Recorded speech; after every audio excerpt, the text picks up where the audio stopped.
নমস্কার, আমি ডক্টর অরবিন্দ শীল। এই নবান্নের পাশ দিয়ে হেঁটে যাচ্ছি।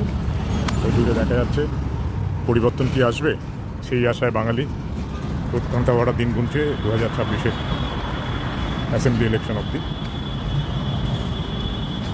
বিজেপি, মোদিজি, শাহ কী করবে না করবে, তার থেকে হিন্দু বাঙালি নিজের উপর আত্মবিশ্বাস রাখতে হবে।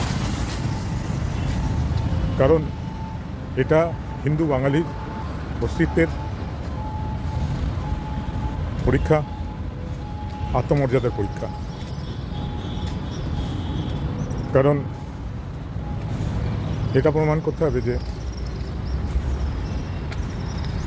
ডিম ভাত বা ওই ভিক্ষাবৃত্তি দিয়ে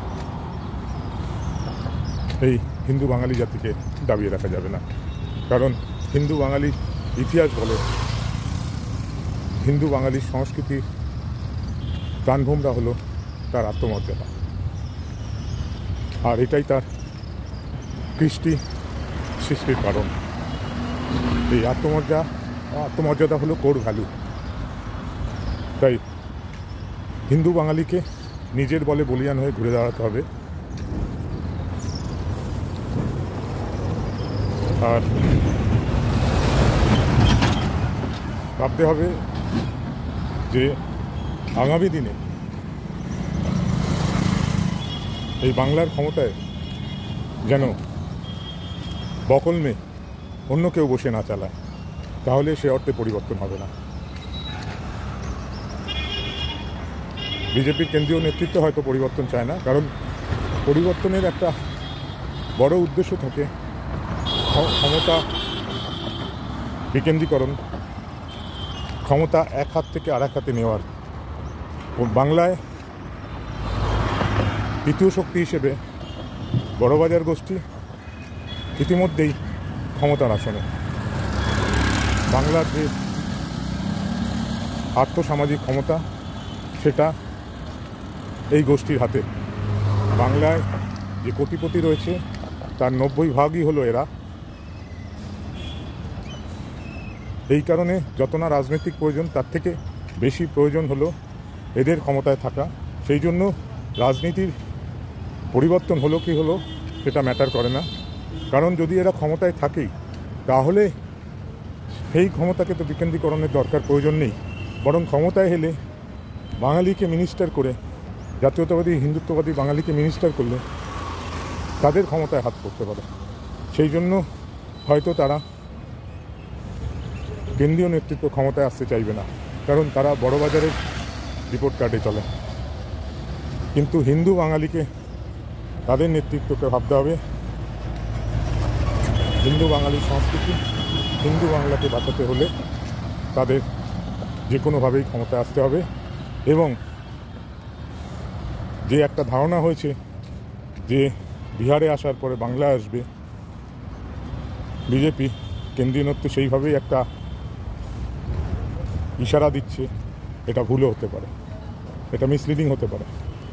বিহারে ক্ষমতায় থাকা দরকার, কারণ বিহারে যে ফাঁকিবাজির রাজনীতি চলে, বিহারের আর্থসামাজিক উন্নতি না হওয়ার একটা বড় কারণ হলো যে বিশেষ গোষ্ঠী তারা বিহারকে জাতপাত, ভায়োলেন্স, নানাবিধ জিনিসে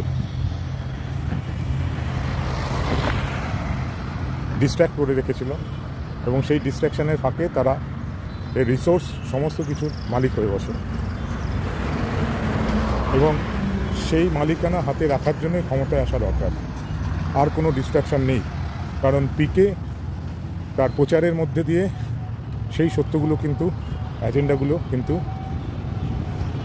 বিহারের লোকদের আওয়াজ করছে। তাই বিহারের রাজনৈতিক এজেন্ডা আজকে অনেক স্পষ্ট। সেহেতু ক্ষমতায় না থাকলে যারা বকলমে বিহারের রিসোর্স হাতে রেখেছে, তাদের হাত থেকে সেই রিসোর্স চলে যেতে পারে। বিহারি যে আত্মমর্যাদা সেটা ফিরে এলে, যেটা পিকে পথ দেখাচ্ছিল, যদি আমি পিকে সমর্থক নই, এর পিছনে একটা মাওবাদী, মনে হয় সম্ভবত একটা মাওবাদী এলিমেন্টস, দেশবিরোধী শক্তি কাজ করছে। এই পিকেই আমাদের পশ্চিমবঙ্গে খেলা হবে ভায়োলেন্ট রাজনীতি, যেটা বাংলাদেশের এজেন্ডা। ভায়োলেন্ট পলিটিক্সে সেটা এখানে ইন্ট্রোডিউস করে, তার ফলে পোস্টপোল ভায়োলেন্সে অনেকে খুন হন। হয়তো সেটা একটা কারণ, সমর্থন করি না, কিন্তু যে এজেন্ডা, যে বিষয় নিয়ে তুলে ধরেছে ক্যাম্পেইনে, তা কিন্তু বিহারিদের মধ্যে অবশ্যই একটা চিন্তনের সৃষ্টি করেছে। তো পশ্চিমবঙ্গে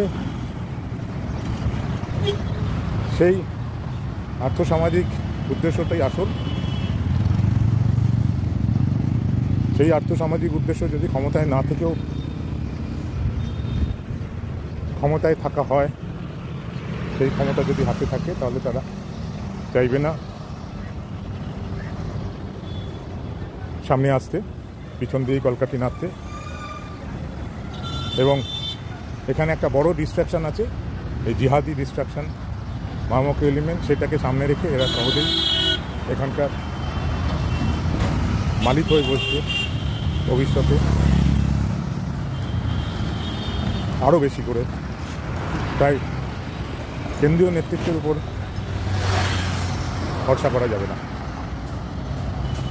হিন্দু বাঙালিকে, জাতীয়তাবাদী দেশপ্রেমিক হিন্দু বাঙালিকে একজোট হয়ে তাদের ভাগ্য নির্ধারণ করতে হবে। ধন্যবাদ, এখানেই শেষ করলাম, ভেবে দেখলাম।